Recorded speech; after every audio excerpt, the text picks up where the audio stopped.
Mañana es un día clave en la denuncia presentada por el gobierno mexicano en contra de empresas productoras de armas en Estados Unidos. Es un día muy importante y por eso me da mucho gusto recibir en el estudio a Alejandro Celorio, consultor jurídico de la Secretaría de Relaciones Exteriores. Alejandro, bienvenido. Muchas gracias, Víctor. Un gusto estar aquí. Un día clave. Un día clave, venimos de trabajar, hemos estado trabajando estos últimos días y estamos listos para presentar nuestra respuesta a los argumentos de defensa de las empresas a las que estamos demandando. ¿Qué es lo que se tiene que presentar? Digamos, ¿cuáles son las respuestas? Porque ya lo habíamos platicado hace unos meses, las armerías, las empresas, las que acabamos de mencionar, habían presentado sus argumentos con los que trataban de desestimar la demanda presentada por el gobierno mexicano. Ahora nosotros vamos a responder. Nosotros respondemos, son una serie de documentos que rebasan los 10 documentos. En mucho es desvirtuar su señalamiento de que gozan de inmunidad. Hay una serie de argumentos jurídicos para desvirtuar este dicho de que gozan de inmunidad. No es así, no gozan de inmunidad. También presentamos elementos respecto a la no extraterritorialidad de esta ley que los podría ofrecer inmunidad a los Estados Unidos, y presentamos información muy valiosa para el público respecto al vínculo entre lo que pasa en Massachusetts, que es el foro donde estamos demandando, las empresas a las que demandamos y el foro, que es Massachusetts, y lo que pasa en México, lo que le pasa a una persona común y corriente en la calle que sufre de violencia con un arma. Las decisiones para que esa arma se encuentre en México surgen de Massachusetts y les vamos a explicar con detalle en los documentos que presentamos mañana. Entendiendo que no nos puedes adelantar todo, porque mañana tienes que presentar los documentos en Massachusetts, en la Corte Federal de Distrito, ellos argumentan inmunidad. ¿En qué se sustenta el argumento de la inmunidad? Y adelántanos un poco el revire mexicano. Nosotros ya habíamos dicho en nuestra demanda que las empresas no gozan de esa inmunidad que ellos argumentan que tienen, porque la inmunidad, cierta inmunidad que no es total, es únicamente para hechos que suceden en Estados Unidos. Lo que nosotros estamos diciendo es, los hechos suceden en México. Hay un principio de derecho. La ley que debe de aplicarse en un caso de daños es la ley del lugar donde ocurre el daño, que es el caso es México.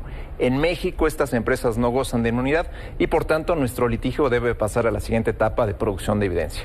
Vamos a enfocarlo, vamos a platicárselo a la gente que nos está viendo, porque cuando dices los hechos, cuando hablamos de eso, los hechos es una bala o una pistola que es accionada y que mata a un ser humano en territorio mexicano. Tal cual. Y como es el gobierno de México quien está demandando, es un helicóptero que se derriba, un gasto funerario que se tiene que hacer para cubrir por la muerte de un servidor público, un miembro desprendido por una bala, todos los daños que sufrimos, y tanto directos como indirectos, se sufren en territorio mexicano por las mexicanas y por los mexicanos. Ahora, ¿cómo es el proceso? ¿Cómo se presentan los documentos? Me imagino que es electrónicamente.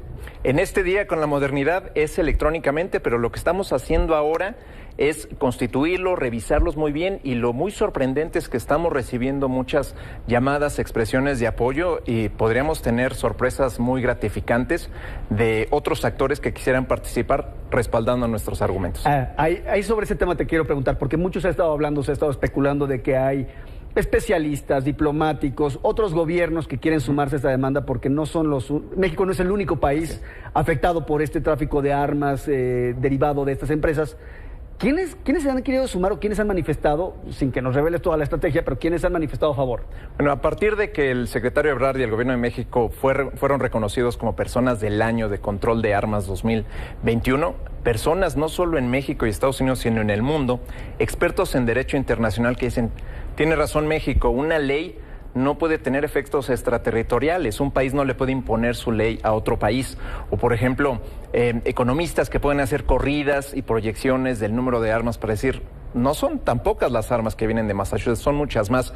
Incluso países que esperemos que puedan decir el día de mañana, yo le voy a decir a la Corte, hay un vehículo que se llama Escritos de Amigos de la Corte, para decirle al juez, yo apoyo el argumento de México y su litigio tendría que continuar. ¿Cuándo es la fecha límite para que se sumen como amicus curiae, que es amigos de la Corte? Amigos, ¿no?, de la Corte. ¿Cuándo sería la fecha límite? Tenemos para mañana, antes de que termine el día. Es decir, mañana nos vamos a enterar de qué países se están sumando, si es que se suman, a la demanda del gobierno mexicano. Como este vehículo de Amigos de la Corte, pero seguramente vamos a recibir apoyo de otras maneras. No todos los países quieren entrar en esta vía, pero seguramente habrá expresiones públicas de apoyo hacia nosotros. Bien, pues vamos a estar pendientes sobre ese punto en particular, porque creo que puede ser interesante. Me imagino que eso fortalece el caso mexicano. Legitima mucho más lo que estamos haciendo. y avanza contra una industria que es extremadamente poderosa. La industria dice, yo no tengo nada que ver con esto, y lo que estamos diciendo es, el gobierno de México más otras voces, diciendo, sí tienes que responsabilidad en esto y tienes que probarlo en corte. Para ir cerrando ahí, ¿cómo? Porque tú lo mencionabas, el tema de la inmunidad, la forma en la que reaccionaron las empresas.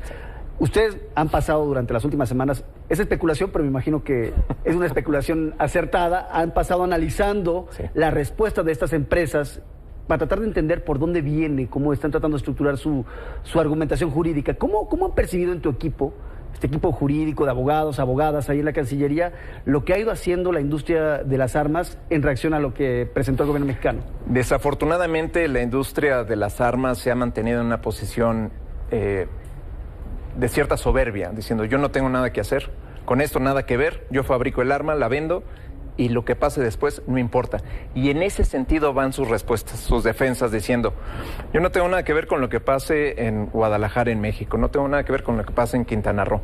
Y así han sido todas sus defensas, diciendo demuéstrame que hay un vínculo causal, que las armas que encuentras vienen de mis fábricas, que yo violo alguna ley cuando mercadeo, publicito mis armas como de estilo militar, de cierta manera con algo de soberbia en la forma como presentan sus defensas, y va a ser ahí muy interesante cómo nosotros contestaremos con hechos, no con señalamientos, con hechos y con algo de evidencia.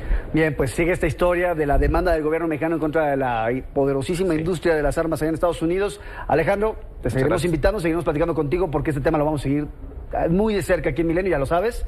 Y pues suerte mañana. Muchas gracias. Ahí estamos pendientes de los argumentos. Muchas gracias, Víctor. Gracias, Alejandro.